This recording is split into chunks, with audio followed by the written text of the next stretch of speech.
Hello and welcome to the latest episode of Gaelic Lives. This morning is quite a different edition. It's January, it's Sigerson Cup time, and thankfully I'm joined by somebody who knows a lot about the Sigerson Cup, has won a couple of them. His family's sort of been steeped in that tradition as well. Former Armagh player and All-Ireland winner Enda McNulty. Thanks a million for jumping on, Enda, to give us your insight into the Queen's story 25 years ago. So how's things with yourself? Great, thank you, Michael. Happy New Year to you and all your listeners and readers.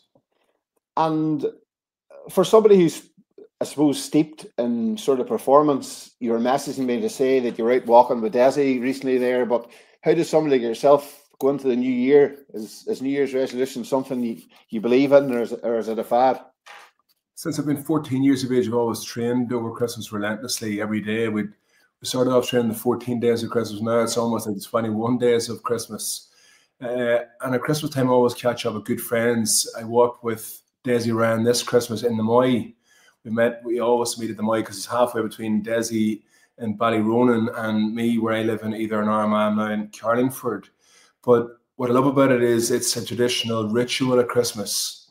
Catch up with good friends, catch up with family, reset for the year, refocus for the next year, and really get thinking about what's the next level in life. And for me, the touchstone in that is always actually catching up with Dessie.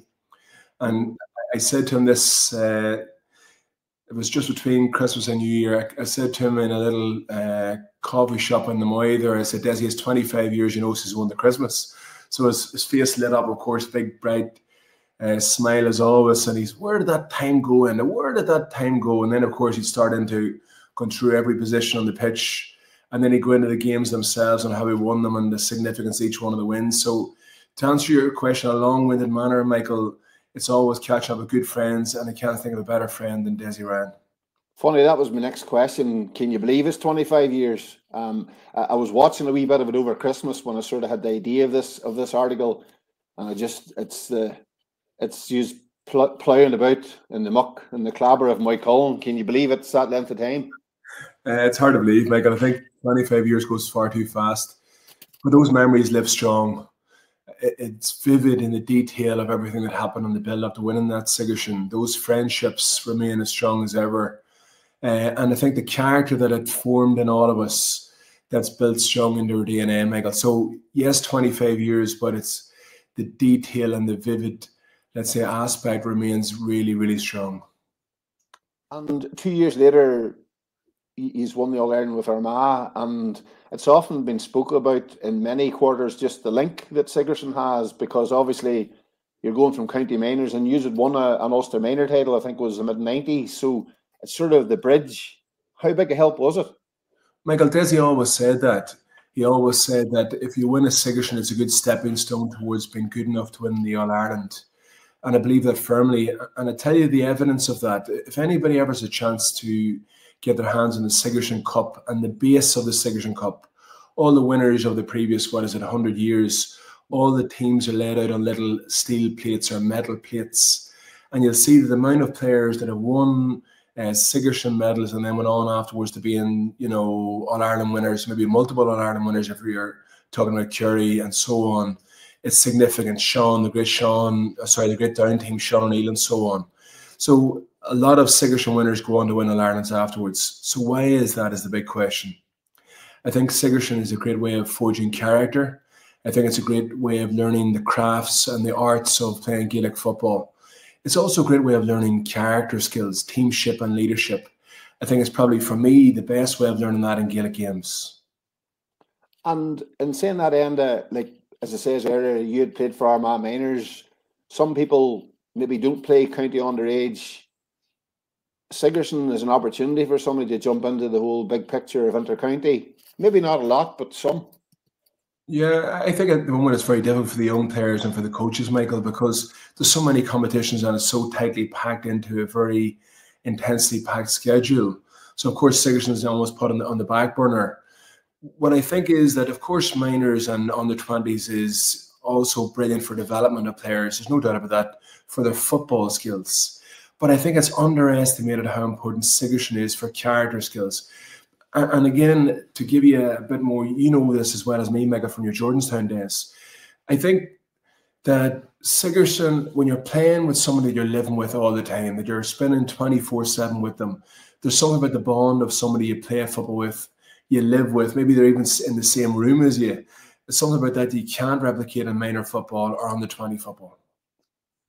And the journey of that team, Enda, like I'm the same fresher year as you, and I remember UCC beat these maybe after extra time in a semi-final down in Dublin. I was down watching it, and then he's lost a semi-final against Jordanstown down in Tralee, and we were talking off air. I thought you had the Garda beat. You were hosting it, and they got a goal near the end, if I can remember. So you had plenty of kicks before you had actually anything to show for it. Your memory hasn't created in 25 years, Michael. You need memory in this game, but in all seriousness, you know, he's waited until, well, not waited, the wrong word. It was 4 years before you actually got your hands on anything meaningful. Why or how or what was the sort of pathway mentally for yourself?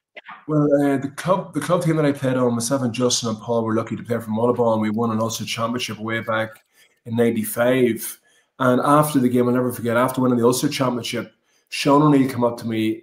I didn't know Sean, you know, obviously knew him as a footballer back in the day, but I didn't know who he was as an adult. I'd seen the photographs.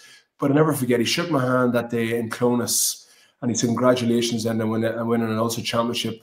Hopefully you go on and win a Sigerson someday with Queens. And it was the first time somebody had mentioned to me the significance of Sigerson, and then somebody tapped me on the shoulder and said, do you know this about Sean O'Neill? So I joined Queens then in my fresh year, not long after that. Dermot Dowling, who was a very good coach as well, was in charge. We got beat, I'd say, every year, obviously, right up until we won it in Galway. In each one of those defeats, we learned a lot. Dessie joined, I think, when I was in my second year, maybe my third year in Queens. And right from the get-go, we knew this guy was different class.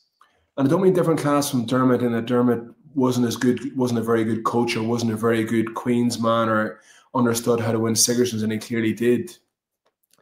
Dessie had brought a lot of what he learned from the fire department in New York. So obviously nobody in Ireland could replicate that since then and before then. He was amazing at forging an esprit de corps. That fire department term, you know, the spirit of the camp. He was incredible in making everybody feel equal on the squad, whether you're number one on the squad, let's say, God bless him, per Cormac and Allen, whether you're a superstar like a Jamie Morrison or a Paddy McKeever or maybe a Tom Brewster, or whether you're a fella like maybe a guy called Brian McElvanna, who's now a very prolific doctor Noel McElvanna, he's a very strong doctor in the north of Ireland. Aidan Cole, again, a brilliant doctor and specialist in Belfast. So those guys are made feel as strong, as important as the number one on the squad. Along the way, we had defeats, like I said, against Jordanstown, defeats against the Guards. We were, I think, something like 8 points up in that game, Michael. Justin, my brother, was playing. He was captain. We were absolutely rocking. It was probably some of our best performances we ever played in. We were rocking it. And we kicked, they kicked 2 goals in very short succession. Beat us in our own ground. I cried like a baby afterwards. I'll never forget it. I cried like a baby in the change rooms. I could not get out of the change rooms. I think Sean O'Neill actually literally lifted me out of the change rooms. I went to the bot that night with the boys. I cried all night. And I remember some of the girls that I knew at the time come over to me and said, "And what's wrong? What the hell's wrong with you?" And I was absolutely inconsolable, because it meant that much to me and to the fellas around me. It was just amazing. First night back at Queen's training the following year, I'll never forget it, Michael. Dessie brought us into a circle up at the Dub, and we had the warm-up done. John McCluskey, who deserves a huge amount of credit as well, was our trainer. And John had the warm-up done. Dessie brought us into a circle. That was the first time back as a team. And he brought us in, looked into our eyes, never forget it, Wellington's on, as you know, in training, that blue coat, pair of grey trousers. And he said, "Fellas, it's my fault. It's my fault that we lost to Sigerson last year. I got it wrong. I never factored in what if they were kicking the long ball on top of us relentlessly. I effed up. I take 100% responsibility, but I learned from it." And I'll never forget, Michael, that to see a leader taking a full and 100% responsibility. I don't think I'd ever seen it before, and I'll be honest with you, I'm now working with CEOs, coaches, and leaders around the world. I'll be honest, I don't think I've ever seen it since. Everybody's shocked. everybody was shocked to hear him say that. But it wasn't even the shock, Michael. It was the respect. It was the respect. You know, the way they say now the research is very strong about show vulnerability and so on, and it's very hackneyed and it's very, it's very cool, let's say, because of Brené Brown's made it cool to show your vulnerability and show weakness. But Dessie was doing that before any of that research was even written up. There he was in the middle. And of course, with Dessie, there'd always be emotional effect with that. It wasn't, monotone, I messed up, I'll take responsibility, Michael. It was almost, he had rehearsed how he was going to say that. Mm-hmm. And he spoke about how he walked around that house in Ballyrone with Mary in the house. And Mary's an amazing lady as well, doesn't get enough credit or enough acknowledgement on her importance. He said, I walked around the house in Ballyrone and many, many times, maybe a wee dram of whiskey. And he'd say, reflecting on what went wrong. We were rocking. And he said, of course, we didn't rehearse. What if the other team went to as many long balls as we were capable of kicking in? Didn't you have a tactic the year before? I'm not sure if you had the same against the Garda. Did you play Aidan O'Rourke at full forward, or was that in one of those years? Yeah, he did. He would always change things up like that. Was the tactic to play it long to him, because he was obviously a defender by trade? So was that something Dessie just brought in, and then, as you say, he didn't envisage the Guards doing it? There's a concept I learned in psychology back in the day. John Kramer, who was our psychologist at Queen's, again, brilliant. What a mentor to have. John Kramer, the night before the Sigerson, Michael, just as a vignette. The night before Sigerson, I think it was himself and Jimmer maybe spoke to the team in the final team talk. Maybe Jimmer spoke for 5 minutes. I might have spoke 3-4 minutes. But before we spoke to the team, I remember in the pre-match meeting going to John Kramer and saying, John, do you want to speak here? In the pre-match night before meeting down in Galway. And I'll never forget, he said, no, I don't want to speak. It's over to you fellas. You're the leaders now. You take it from here. You don't need any input from me whatsoever. I said, John, are you sure? Like, come on, talk to the fellas about being composed or calm or being tough enough to win this. No, won't talk into it. You take it. And would he have spoke before games before that? Of course, Michael. Yeah. Dessie would have given freedom to speak whenever he wanted to speak. But Dessie would always say that, Michael, the biggest thing that he gained from John Kramer was as a sounding board. Mm-hmm. He would run things by John maybe just before the halftime team talk, or even on the sideline where John might tap on the shoulder and say they're losing their concentration, Dessie, or they're getting out of flow or whatever it is. So of course John would speak to us in the change room, more so up at the Dub. I remember vividly how poignant he was up there. But the best thing about John was, for me, he was an unbelievable sounding board for us as leaders and of course for Dessie himself. And that season, and did you lose a Ryan Cup final the year before? Sorry, you won the Ryan Cup the year before, did you? We won a Ryan Cup in Dublin, Justin as captain, maybe a year, 2 years before. But again, that was another key, I guess, stepping stone to being good enough to win it. I'm nearly sure we beat the Guards, Michael, in a really, really tough. It was a brutally tough game. It was almost like a boxing match, how physically tough it was. And again, that's another differentiator in Sigerson, because the ground is heavier, as you say. You tend to play on pitches that aren't as nice, like the one we won it in Moycullen.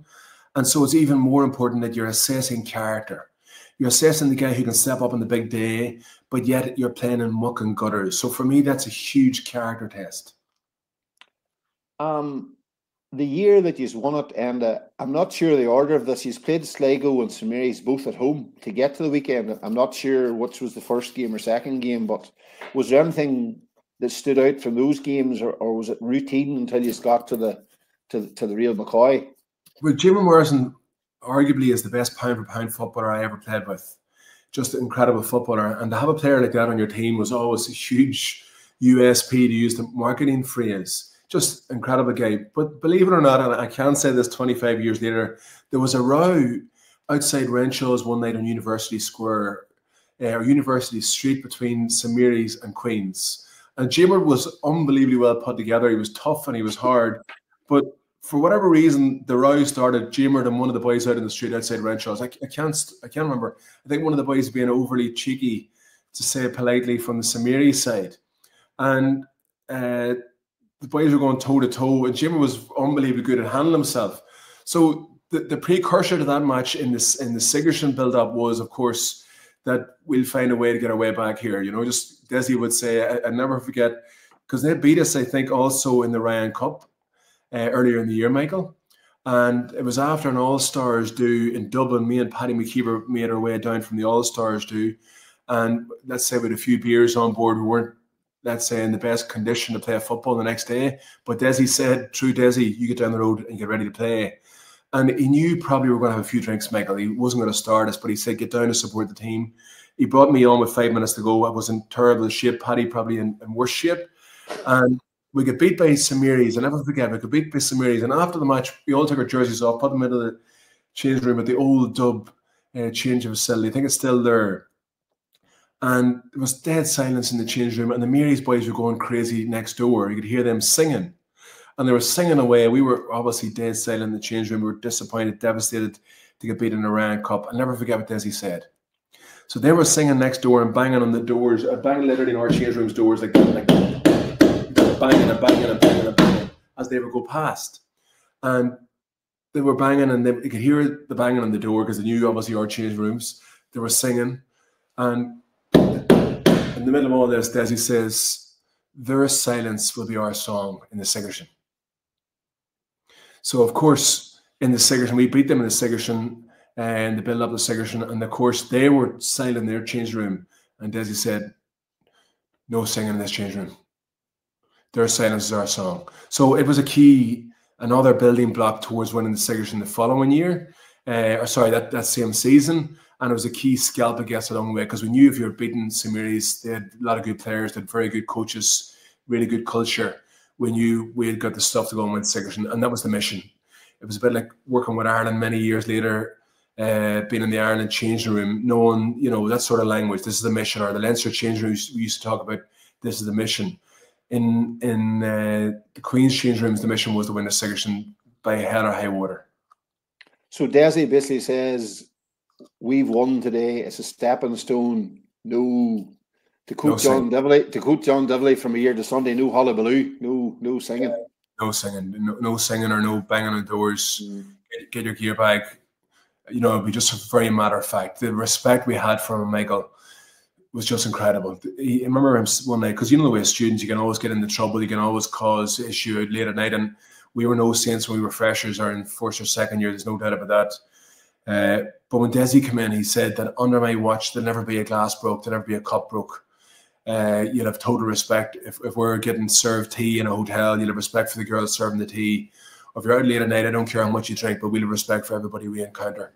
So the culture he set, Michael, was just incredible. I've drove through Belfast a few times since then, and it's criminal that Renshaw's is now a hotel, a place where men became men. What a place! The students nowadays, it's a different world. So they were deadly memories. You got to the weekend, and I think, am I right in saying it was a 3-game weekend? You played Mary Immaculate in a quarter final, or am I wrong? Was it a 3-game weekend? Oh, your memory's vivid. LMIT, Mary Immaculate College from Limerick on the Friday. Terrible pitch, unbelievably bad pitch. Dara O'Connor was the full forward. Peter Quinn, your listeners will know Peter Quinn of the great Quinn Group, and I know Quinn Group has fallen shiny from its grace, but Peter Quinn was the fullback. I was centre back. Dara O'Connor was full forward, but Dessie had an unbelievable tactic, Michael, whereby Peter Quinn would be full back, I'd be centre half, and he'd say, Andy, you drop back 10 metres. Peter, you push Dara O'Connor almost end to end his back. So there's very little space between the two of you and Dara. So rather than a centre half back and a full back being, let's say, 25 metres apart or 20 metres apart, Dessie wanted us having Dara O'Connor sandwiched between me and Peter. And he'd also say to the other boys, come in and around him, because he was a superstar footballer, of course. I don't think Dara O'Connor scored that day. He was kept null and void and was a key part of winning that Sigerson game. Before we move on to the semi-final, your goalkeeper that year, Aidan Quinn, he was your free taker at Freshers. Did he, whenever you're talking about that wee tactic, putting an outfield player in nets, was he then the sweeper behind that? Was that part of the plan for Dara and your team in general? Because he wasn't a noted goalkeeper. Another one of the Sigerson players, a good friend of mine, Donald Keane, was also a keeper He was a keeper who started a lot of the early games that season, maybe the previous season. Really good fella. And he was unlucky that he might have given away 1 or 2 goals at a key time in some challenge games. So Dessie made a decision that he was going to go with, before it was cool, a super keeper. He wanted to play a keeper who was probably well able to come off his line if needed and maybe play a long ball. Dessie loved that long, accurate football pass. So was Aidan Quinn pivotal then? Yes, of course he was. I knew Aidan very well. I don't know why, but just we clicked really early. And of course, when you're playing in a back line, the full back line, you need to almost be telepathic, that you can see something happen way ahead of it happening, and you can communicate without verbally communicating. You know, you almost can wave, or you can point it quickly, he's going to cover, or quickly. We also had a cue that, you know, slow it down. Take your time, take the heat out of the game, Aidan, until we get ready to go here. So he was also pivotal in all those games. So I think he was picked in the combined All-Stars team that year, you know, and him just coming into a new role, so it was a biggie as well. That was brilliant. That was one of our best trips, playing in that combined trip in our combined All-Stars in Manchester. One of the best weekends of our life. I won't tell your listeners what happened that weekend, but I can tell you it was a lot of fun. It was just a total chazzle. The hurling players and the football players headed off on the same combined All-Stars, our combined universities game to Manchester. The crack we had, Henry Shefflin, interestingly, was on the hurling combined team. And some of the great Tipperary hurlers were on the combined team on the hurling side. Just the crack and banter we had that weekend was just prolific. And you had no camera phones. Thank God we had no camera phones in Renshaw's in those days, or we might not be sitting here. We might be in different places. And it was all a good, clean crack, but you know what I mean? Just some of the stuff was just. I remember we were at the crack and banter we were having in the taxis on the way to the bar that night, on the way home from the bar. Just crazy fun, you know, good, clean fun, but just crazy. And the Cork game, I think you were 5 points down. I was just doing a wee bit of research yesterday, obviously, before I linked in with you. You scored 8 points in a row, I think, maybe without reply, to turn the game. That's the picture. But as somebody who was in the foundations, how big a game was that? Why did you end up behind? How did you turn it? Very tight pitch. Cormac and Allen, what a superstar of a player, what a man. People like Jimmy Morris and Paddy McKeever, Tom Brewster, Liam McBarn, just brilliant fellas at grinding out scores, knowing how to get a score, even though it looked like it was very bleak. I remember vividly just everybody digging in, and under Dessie, that was the form, Michael. We just had so much respect for the man, and we were so well conditioned under John McCluskey that we would actually get stronger towards the end of the game, even though we were obviously 2 games in at this stage, even though we were well down. We were so well physically conditioned, and with John Kramer, I would argue we were so well mentally conditioned that the boys stuck at it. And then Dessie was great at giving tactical changes real time. So he'd say to me, you know, for example, he'd give instructions on the sideline, just vividly clear instructions. Probably as good as I would see if you're in the coach's box with Joe Schmidt in the Aviva Stadium. The instructions that the coach is given to the water carrier that goes to the players would just be incredibly well detailed. Similarly for Dessie, it would be incredibly well detailed instructions going on to the pitch. Obviously with Sigerson, there was less of a crowd, so you get the instructions on earlier, Michael. So Dessie would be able to say, Jim would come out another 15 metres from the goal, or Liam McBarn stay in an extra 5 metres. You know, that real-time tactical allocation was incredible. And that Cork game ended. Did it go to extra time? No, Sigerson final. Sigerson final. I thought maybe both of them did.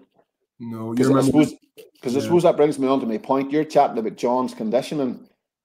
For listeners, Sigerson now is played like on Wednesdays, and it's all split. But to play 3 games in a weekend to win it, and especially in the conditions that you won it, what did John's training look like? Was it and how deep did you go? Well, the training was phenomenal, Michael, for loads of different reasons. We always started earlier than the other colleges. Barnett's Park is a big park away up behind Queen's University in the Dub. We went running early. The condition session that Dessie and John would have done up there were just phenomenal. Sometimes I still go and run up in Barnett's Park to sort of remind myself of the torture we put ourselves through, the physical toughness of those training sessions. Barnes Park will be very hilly.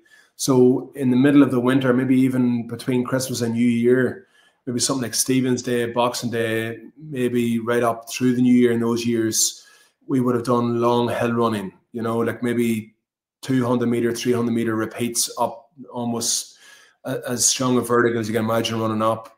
And let's say John might have given us 10 runs and Dessie said, go down and do it again, because he had that fire department mentality that no matter how tough you think the training is, your body's always got more. I think he was using that Navy SEAL phrase that I used many years later with Josh van der Flaer. When you're exhausted and you're wrecked and you think you can't go anymore, you're only 60% spent. In other words, there's still another 40% in you. So Dessie always had that mentality, no matter how exhausted you are, it's only your body, it's only your mind telling you your body's tired. There's still another at least 40% to go. So John and Dessie and John Kramer almost collectively would have, let's say, curated those fitness sessions, those training sessions to get us ready. And on top of that, Michael, they would have built in skill conditioning. That's the only way I can qualify that.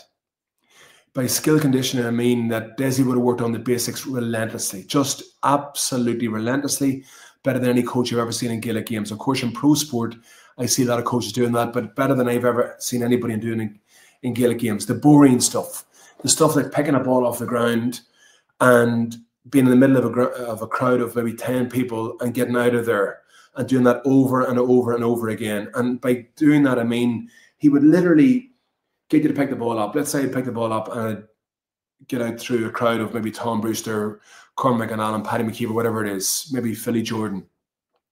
And I'd lift the ball up and I'd have the ball in my hand. He'd say, go and do it again and then slow it down this time. And he'd slow you right down. He'd say, Andy, your head's too high, not good enough. And let's say I'm coming through my head too high. He'd hit you on the top of the head with his hand. And he'd say, Enda, you're going to be wiped out in a Sigerson match, not good enough. And he'd put us down and do it again and again and again. So not only the physical conditioning, Michael, for those games, the skill conditioning of doing the basics, like, you know, catching the ball, protecting the ball, getting out of there, hand passing the ball. Not sexy, not cool, but incredibly important skills, the fundamentals of Gaelic games. He's a legend of a man, because I did a book last year about Derry, and Kevin McGuckin was one of the players in the book, and he chatted about the same thing. They were having a high ball threat for Kilrea in a county final involving Enda McNulty, but he made them kick and kick and kick until they got it right, and over and over and over again. And I think they got 2 goals in the first half, and the game was over by half time. And they joke about it now that Dessie nearly had the younger fellas in the panel bored because they kept doing the same thing. But whenever the cup came home, it worked.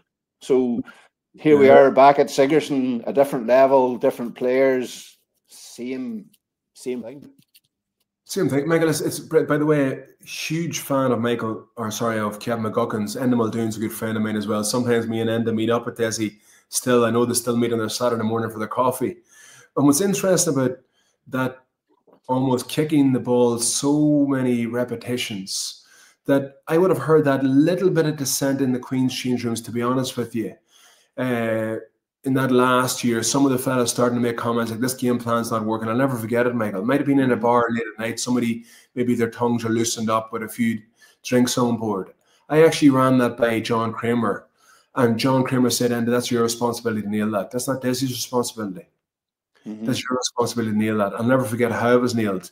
We brought the guys into the change rooms after training at Queen's, maybe, what would have been, after the Samiri's game, or maybe after one of the Sligo games, whatever it was. Brought the guys into the change rooms, closed the door, told everybody to get out, bar maybe Jack Devaney was in there, and he was pivotal to us creating a great club culture. And brought everybody into a circle and said to the guys, the game plan that Dessie's setting, we're going to stick with 100%. If you have an issue with that, get out of the change rooms, get out of the environment. You'll not be here anymore. But if you're in this environment, in this circle, you're 100% committed to this game plan. It's not for changing, folks. We're going to follow that game plan relentlessly, whatever it takes. Because I suppose Dessie opened up his guts by saying that he admitted that it didn't work the year before, so you sort of had to back him. We had to back him. So that that descent was over. That was the end of the descent. Everybody then followed, and they knew then that, of course, it was right, that the only chance we had of everybody sticking by the game plan. And we'd still say that to teams today, Michael, you know, this could be global teams now. We're talking about sticking with the game plan, sticking with the strategy. And again, because the inspiration from Dessie, unfaltering. And obviously, the biggest game of the lot, and it was the final. It's the one where the prizes are all handed out. Was there ever a doubt that it wouldn't be played? For listeners who don't know what we're talking about, type in Queen's UCD 2000 into YouTube. You'll see for yourself. But was there any thoughts that morning the game wouldn't be played? Yeah, definitely, because we knew already. We'd heard the day before that some of the boys, maybe say, let's say Jack Devaney or Jimmer Cahill would have visited the pitch. We knew it was very wet. We knew that it rained all weekend. It rained from the Thursday, I think. And for listeners, there's a lot of talk now about how can young players play 2 or 3 games 3 weeks in a row. This was 3 days in a row in muck and gutters in Galway after travelling down an old rickety bus. So, of course, there was doubt whether the game would go ahead. But because the schedule was so tensely packed, they had to get it in. When were they going to get the replay in, Michael? So they had to go ahead. They probably were forced with that. And then when we turned up to the pitch, I just literally couldn't believe it, because we walked out on the pitch that day and we were walking through it. Your feet were literally in half a foot of water. So on a very regular basis, remember the centre half back position, because Dessie would always say, go and walk in your position. So I'd stand at centre half back. Jim Mars would obviously go in his position, or let's say Big Joe, obviously the big Antrim star. Big Joe would stand in his position, right? So that we'd all be in position. We were all looking around going, there's no way this is going to go ahead, you know? So, of course, there was doubt about it, but it made for the occasion.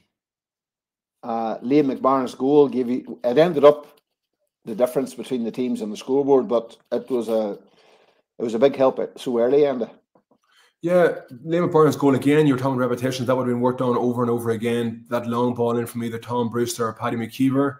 Joe Quinn maybe catching the ball, handing off to somebody for that long long diagonal ball, a breakdown, and then obviously Liam McMahon was just phenomenal footballer, brilliant athlete. But that would have been rehearsed hundreds of times before that Sigerson. I wasn't at the game, Enda, but I remember watching it at home. I can still see it, and I saw it when I watched it on YouTube. Tom Brewster's kick to force extra time. He could have won it after that, I think, but it was a massive kick. And when you think about a free taker, you want conditions that are perfect, that was far from perfect, but what a kick. What a footballer. I remember we would always stay after training at Queen's, and training at Queen's with Dessie normally would have lasted, let's say, 2.5 hours. John McCluskey might have done the warm-up. We might have done some skill conditioning, like those basic skills, then into a match. The match would last sometimes 90 minutes. And Dessie would keep playing. He'd say next score, but of course next score was always next score, next score. We loved it. It was just magical. I can't overemphasize how important those memories were in our lives, just magical moments. And at the end of those, we'd stay and do more skills. Maybe 5 or 6 fellas would stay and do skills. Cormac and Allen, Tom Brewster, myself, maybe somebody like Paddy McKeever, Jimmy Mars, whoever would stay up and do skills, and Dessie would stay with us. And after the skills, of course, we'd go into the change rooms and Dessie would stay again, Michael. And we'd stay in the change rooms, sitting like this, in the change rooms, almost in the dark. And we'd sit for an hour and a half, and Dessie would tell us stories about the fire department or about old great Queen's teams back in the day. It just was phenomenal. So I wasn't surprised that Tom Brewster scored that point, because he conditioned it so many times. I'm not so happy that he went on and scored a point like that in front of 80,000 in Croke Park against Armagh, but that's another day's work. And then extra time, I think Galway might only scored a point. Sorry, I think UCD only scored a point in the whole of extra time. So what was I can see that picture somewhere. I think Jack sent it through to me of yous all in a huddle. I'm not actually sure when the photo was taken, but I got the impression it was before extra time. John McCluskey had a pair of wellies on, Dessie had the wellies on. But what was the sort of mentality after normal time that day, if you can remember? Well, I'll be very honest. I remember vividly, Michael. I'll be very honest. The mentality was we were exhausted. We were spent. we come in after normal time going, we've probably lost our chance here. And I remember looking around in the change rooms, the TG Cahir guys and girls were there, the cameras that at that stage are starting to become cool for the cameras to come into the, into the training or into the changing facility. So I remember coming into the changing facility and there was a camera in our faces. We were exhausted. There was muck all over our faces. And you know the way sometimes they hold up those flashing lights in front of the cameras to give let's say, light to the footage. I remember being exhausted, walking in, eventually got everybody in the change rooms. Big Joe Quinn was sitting beside me, I'm nearly sure, and looking around me and going, oh shit, we're in trouble here. Boys were exhausted. Mentally, we looked like we were beat. We're playing against a formidable UCD team that probably had, in inverted commas, more talent. Or they thought they had more talent. Davy Billings, God rest him, was the coach and had a very good team with very good culture. And I thought, looking around us, we were spent. No sign of Dessie. Boys were getting bananas on board. We would have been always well set up, well prepared. Bananas on board, maybe water on board, of course, maybe oranges, healthy snacks, whatever it is. And I remember looking around and going, where is this man? Where the hell's Dessie? So it seemed like 5 minutes later, it must have been 2 minutes later, the door busted in.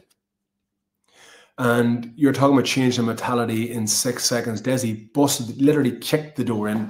Those big Wellington boots, kicked the door in, busted the door in, and did something that I remember him doing about 3 years beforehand against Trinity in a Ryan Cup match. He kicked the door in, he kicked the water bottles around the room, and he said, and I'm going to curse for effect, these fuckers don't want to play it. These fuckers don't want to play it. They don't want to fucking play it. They want to go to a replay when it's not a nice day. Fuck them. We're going to play it now, fellas. I'll never forget it. Fuck them. We're going to play it now, fellas. Every one of those Queen players, every fucking one of us jumped up. Every single one of the Queen's players jumped up in the change room like that. Our mentality had changed in 6 seconds. Of course, Dessie made it up. He fabricated it. He made it up. In that moment, you're completely bought in at that point. We're bought in because we're thinking that they aren't as mentally tough as us. We're thinking that they're spent. We're thinking that we knew we were unbelievably mentally tough, but we're thinking that they want to throw on their white towel now. They want a nice, let's say, dry day on a nice pitch somewhere, another 2 weeks down the track when everybody's well rested. So we immediately, that was it. For me, that was the win of the Sigerson. If Dessie hadn't have said that, Michael, I have no doubt we'd have lost that Sigerson match. So I have no doubt whatsoever he changed the mental and emotional state of the team in the drop of a hat. It was incredible. I've never seen the likes of it. I've been in change rooms all my life since I've been 4 years of age. I remember being in a change room with Eamon Coleman, God rest him, and my father. They were involved with coaching an Armagh under 21 team and then an Armagh senior team. So my whole life I've been in change rooms right up to the present day. I've never seen a moment of magic like it at halftime. I was in the All Blacks change rooms at halftime, Ireland versus the All Blacks in Chicago. And it was magical to be sitting in there with Rory Best and Joe Schmidt and Johnny Sexton and co. But I'm telling you what I saw in that change rooms against UCD, I've never witnessed the likes of it in my life. Incredible.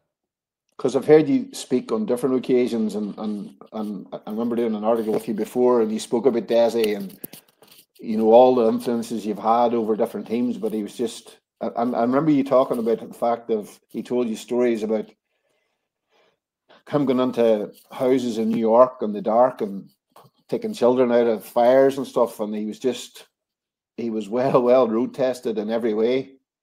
Incredible. I think he actually in the Moy this Christmas he spoke about that story in the fire department and how he saved the little girl that had looked like, basically for your listeners, it looked like the building was falling in. It was massively ablaze.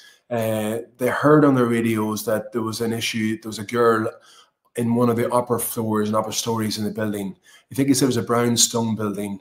And his good friend Jack Culkin, who I met in New York afterwards, another legend of a leader, their task was to go into the building when it looked like everything else was bleak and it looked like the building was going to fall around or going to, obviously go up in flames, completely capitulate on the flames. And Dessie had this instinct that the wee girl was still in the bed in a particular room away up on the 5th or 6th floor. And he went into the room.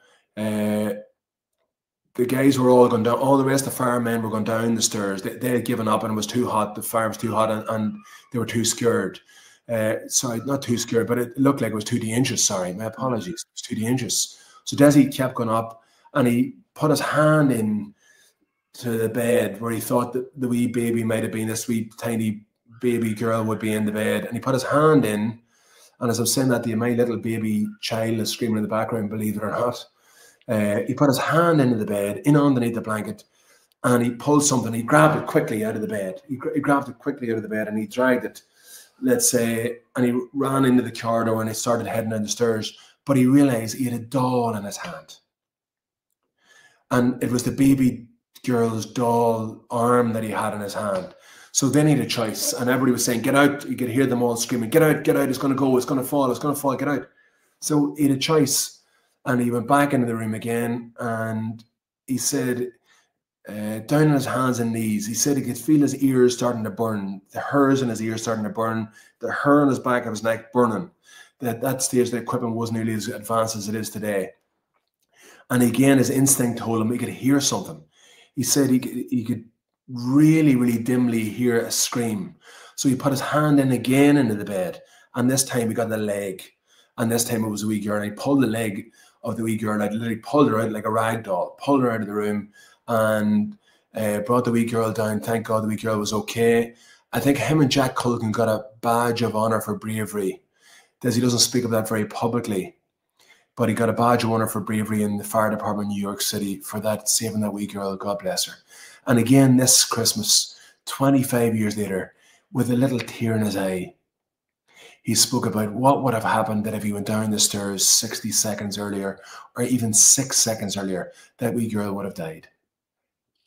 An amazing man, and as you say, in that moment in Moycullen, in a completely different climate, here he was, and like your team definitely didn't capitulate, like you were saying, like 4 points to 1, you outscored them, and the cup that you spoke about with all the wee plaques on the side of it, you used that in your hands. What was that feeling like? I wouldn't sell my Sigerson medal for 20 million. That's how significant those memories are to all of us. I was very proud that me and Jimmy Morrison lifted the cup together, because Jimmy was the captain, but he wasn't starting those games. So Dessie made me captain for the weekend, captain, I guess, for the Sigerson. Just amazing memories. The crack and the banter afterwards was just prolific.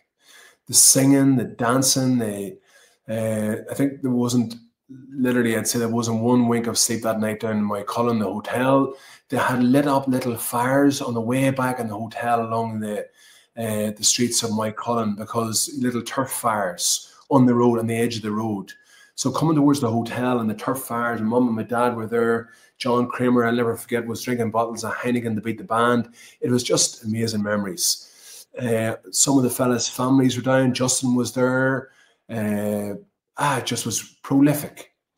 The fellas sang and danced together with the UCD boys that night in, let's say, at the the post-match event. Just incredible memories.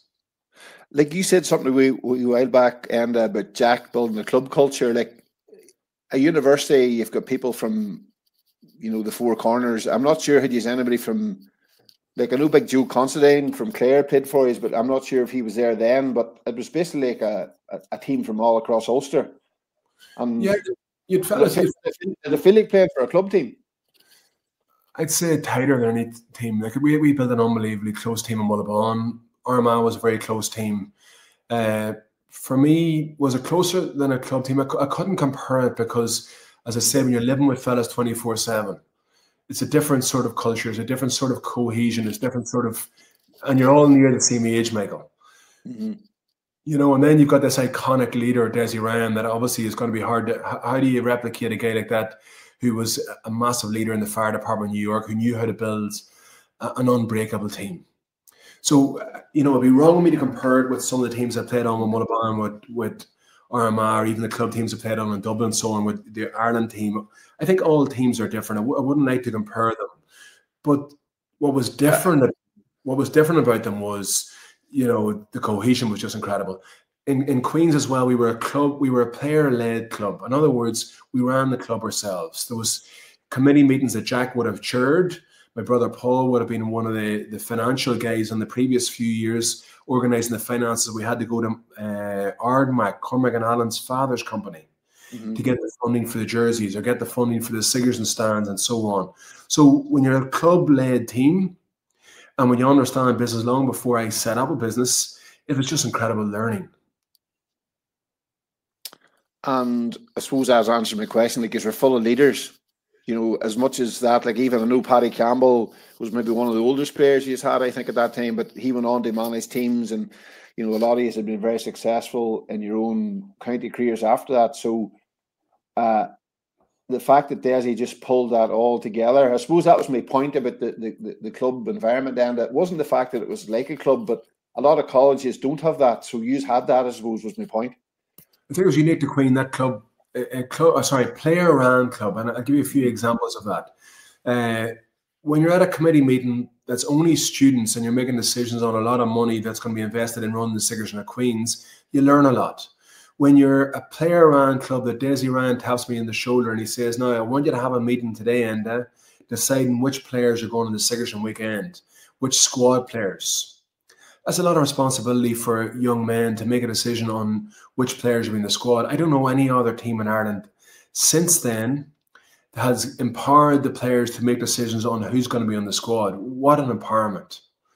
Another thing about it was making decisions on how we'd liaise with the university themselves, because obviously the university is very official and very bureaucratic.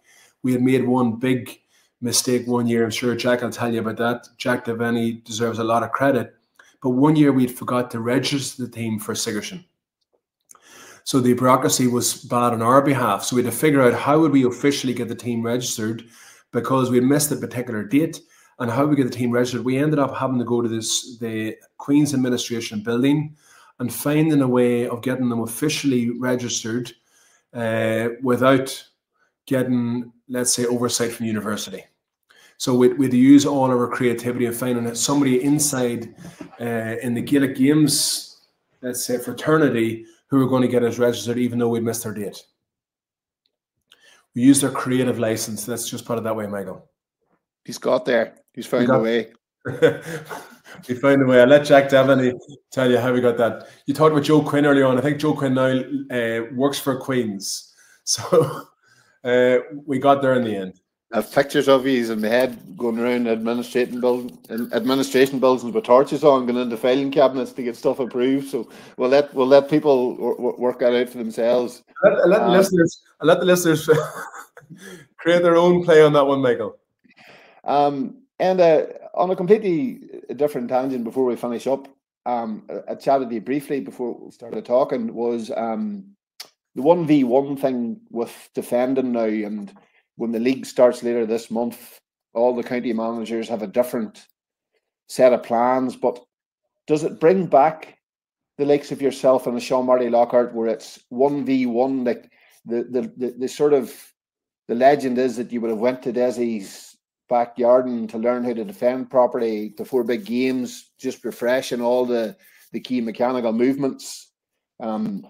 Is that side of the game going to be more important, or maybe as important as it used to be, in your opinion? I learned a lot from Sean Marty Lockhart. I think you were talking about Adrian McGuckin. Huge respect for that man, and what I learned from him as well when we won a Sigerson at Jordanstown afterwards. But when we were playing against Mahara, Abbey versus Mahara, Sean Marty Lockhart was a hero. When we were young kids, we grew up to knowing the significance of this player, and then getting to play against him at McCrory level, and then obviously Sigerson level was unbelievable. He was just a Rolls Royce of a footballer. I used to go and watch when Derry were playing at some of those big league games back in the day and championship games. I'd go and literally go to the area of the stand that Sean Marty was in before the match for the first half, and then at halftime I changed sides to watch him again the second half. I learned a lot from Sean Marty and his just amazing football skills, technical skills, also tactical skills. Dessie was brilliant in the fundamentals, Michael, as I mentioned earlier. And the fundamentals being, if you're a cornerback or a fullback, and very often if you're playing the fullback line, you'd move across that whole line, or sometimes you go out to centre half back, depending on where your man was playing. And I think the fundamentals then were very important 25 years ago, and I think they're as important today, Michael. I know the rules have changed, but I think if I was coaching Gaelic games today, I was the head coach, not advising the coaches that I'm doing, let's say, in professional sport. What I would say is get the fundamentals down first before you even think about the rules, because the rules are only as good as your ability to execute the fundamental skills of Gaelic football under pressure relentlessly. So if you get the one-on-one skills of cornerback or fullback, that's some of the subtleties, like, you know, being able to hold a man off, being able to shepherd a man towards the sideline, being able to break a ball 20 meters, being able to pick a ball up in the square and get out of there and take a bounce and be 10 meters further down the pitch. For me, those fundamentals won't change no matter how much the rules have changed. However, Michael, now I think it's going to be more exposed. The fellas who have crafted the black arts of Gaelic football, the fellas that have, or the girls who have still got the really good basics down, because now you're going to be more exposed. Now you're going to have less people around you. So obviously you're going to be able to see who's very good at those one-on-one skills in front of 85,000 people, or in Clonus, let's say 30,000 people, whatever it is. I think you're going to be able to see very quickly who's got it and who hasn't got it. Yeah, because I suppose, with swarm defences, like what's probably happened for the best part of a decade is even at juvenile club teams where they maybe have sweepers, so that at underage they don't have to do what the likes of yourself or a Sean Marty or a Mark O'Shea would have had to do growing up, the 1v1, where that's maybe been masked, where managers have realised they don't have enough out-and-out defenders, so we'll play extra sweepers. So I suppose that's my point. The fact that, was that a skill and a part of the game that had been lost, Enda, in your opinion, or not? I remember talking to some of the Dublin players before they went on their series of winning All Irelands. That was obviously 2011 onwards. I remember talking to them in the bar in Copperface Jacks, believe it or not, 2011. We were maybe at a company do, and I bumped into a number of the Dublin players that someone had played with before. So Michael Darren McCauley had played with Ballyboden Senders at midfield when I was just, I played for them for a few years after I left my own club. I was the coaching director there, so obviously I had to go and play with them. But what was interesting was Michael Darren introduced me to a number of the players, the Dublin players, and we were standing at the bar, we sidebar, whatever it was, and Mick Fitzsimons came in. And we were talking about how they had lost maybe a semi-final or a quarter-final in the 2009-10 build-up to, 2011. And I was asking them, how the hell was that happen? How are you losing some of those big games? And they were actually making the comment themselves that they weren't getting the basics right. The ability to knock a ball out of a man's hand, near hand tackle, and so on. That if you're see a player tackling across his body straight away, that's like a parrot in the mine shaft of a player who hasn't been coached the fundamentals well enough. So I remember vividly in the bar that night, he was talking about stuff like that they were doing stupid stuff defensively like that they had to really fine tune, that obviously they became brilliant at those basics under Jim Gavin. Just incredible. Gilroy first and then Jim Gavin. And some of the Dublin players then afterwards asked me to do some one-on-one work with them in terms of their mental toughness and their leadership skills. I won't call any of the players out because it was sort of low key. But I was asking them what was their regime, Michael, and their regime was doing skills training early in the morning. And I think a lot of the teams now in Ireland, I would say, are working on game plan, but I think they should also spend as much time, or if not more time, working on those skills that Sean Marty Lockhart, Kieran McKeever and co were doing many years ago, that isn't sexy, isn't cool, but ultimately is going to win your team a championship. Brilliant. And we started talking about Sigerson 25 years on. Great chat. Thanks a million for your time. And I think more importantly, we mentioned two of the household names in Renshaw's and Copperface Jacks in the same Irish football. And it just shows you how important those places are from a football point of view, that Dublin's dominance began on a night in Copperface Jacks learning the near hand tackle. I won't talk too much of the near hand tackle, but it was definitely in Copperface Jacks. And thanks a million for your time. And for our listeners, you can tune in again on Monday. We will have another review show and you can tune in every Monday and Thursday for her podcast, Gaelic Lives. Enda, thanks a million for your time. Happy New Year to your listeners, Michael. Thanks for your time.